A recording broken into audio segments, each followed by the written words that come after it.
Hello කොහොමද ඔයගලන්ට අද මම හදාගන්න යන්නේ කුස්කුස් ෆ්‍රයිඩ් රයිස් එකක්. කුස්කුස් කියන එක අපිට බත් වෙනුවට පාවිච්චි කරන්න පුළුවන් ආදේශකයක් හැටියට ගන්න පුළුවන්. මම මගේ බර අඩු කරගන්න එකේදී බත් කන්නේ නැතුව හිටියා. ඒක වෙනුවට මම කුස්කුස් තමයි ගත්තේ. මේ ව්ලොග් පේන විදිහට ඒකේ තියෙන කැලරීස් ඊට පස්සේ ප්‍රෝටීන්ස් කොච්චරද බත් වලට වඩා ගුණ කෑමක් තමයි කුස්කුස් කියන්නේ. ගොඩක් එක සලාඩ් වලට එමෙට තමයි පාවිච්චි කරන්නේ වෙන රටවල් වල. මම දැන් ඔලිව් තෙල් ටිකක් පෑන් එකට දාලා සුදු ලුණු, බොම්බයි ලුණු ටිකක් කපාගෙන ඒක පොඩක් පෑන් ෆ්‍රයි කරගන්නවා. ඊට පස්සේ මම මිරිස් දාගන්නවා. ඊට පස්සේ අද මම කැරට් දාගන්නවා.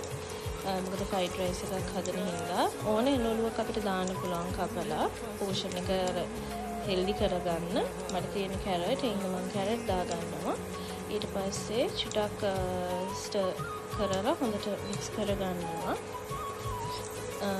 බත් එක්ක කුස්කුස් කම්පෙයාර් කරද්දී කුස්කුස් හොඳයි අපිට බර අඩු කරගන්න එකට. මොකද ඒක හරිම ලයිට් වේට් බත් කෑවට වැඩිය අපිට බර ආහාරයක් නෙමෙයි බත් වගේ. එතකොට මේකෙන් පොඩි ප්‍රමාණයක් කනවා කියන්නේ අපිට අනිවාර්යෙන් අපේ බර අඩු කරගන්න පුළුවන්. බත් කනවා වගේ නෙවෙයි කුස්කුස් කනකොට. එතකොට මට ගොඩක් දුරට මගේ බර අඩු කරගන්න පුළුවන් උනේ කුස්කුස් එක්ක මම බත් රිප්ලේස් කරපු හින්දා. දැන් මම ලුණු ඇඩ් කරගන්නවා. ඔයගලන්ට ඇති ප්‍රමාණයට ලුණුත් ඇඩ් කරගන්න පුළුවන්. ඔයගොල්ලෝ හදාගන්න කුස්කුස් ප්‍රමාණෙත් එක්ක. ඊට පස්සේ මම කෑලි මිරිස් එකතු කරගන්නවා. ඕගලන්ට ගම්බිරිස් ඕන දෙයක් ඇඩ් කරගන්න පුළුවන්. මේක රස කරගන්න එකතු කරගන්න පුළුවන්.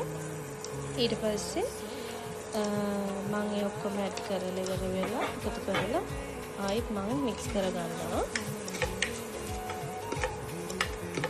මම දැන් එක එක විදි වලට කුස්කුස් හදනවා. නෝමල් නිකන් වතුර දාලා හදනවා, නැත්නම් ලුණු පොඩ්ඩක් දාලා හදනවා, නැත්නම් මෙහෙම ෆ්‍රයිඩ් රයිස් විදියට හදනවා. දැන් මම කුස්කුස් එක එකතු කරගන්නවා.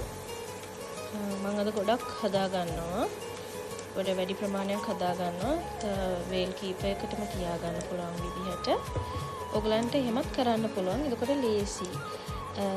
හරිම ලේසි. බත් එකක් ඉදෙනවට වැඩිය විනාඩි 5න් 10න් මේක අපිට හදා ගන්න පුළුවන්.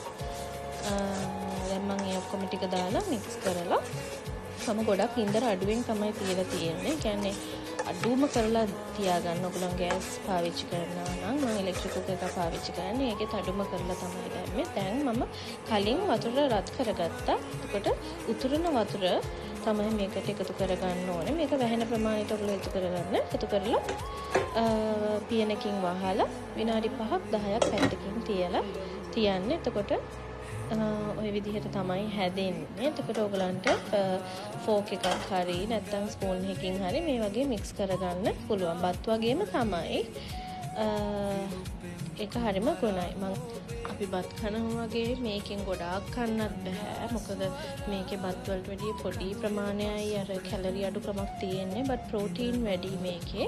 එතකොට මේකෙන් පොඩි ප්‍රමාණයක් දාගෙන අපිට මස් එක මස් කරි එකක් එක්ක චිකන් කරි එකක් එක්ක ඊට පස්සේ අපි හදාගන්නේ එළවලුවක් එක්ක නෝමල් අපේ ගෙදර හදන කරීස් එක්ක අපිට මික්ස් කරගෙන කන්න පුළුවන්. හැබැයි ලොකු ප්‍රමාණයක් නෙමෙයි. සාමාන්‍ය පොඩි ප්‍රමාණයක්.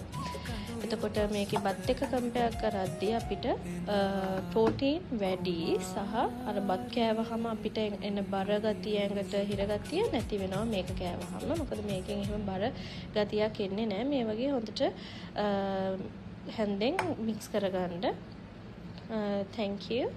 මං හිතනවා ඔයගොල්ලෝ මේක එන්ජොයි කරන්න ඇති කියලා. thank you so much.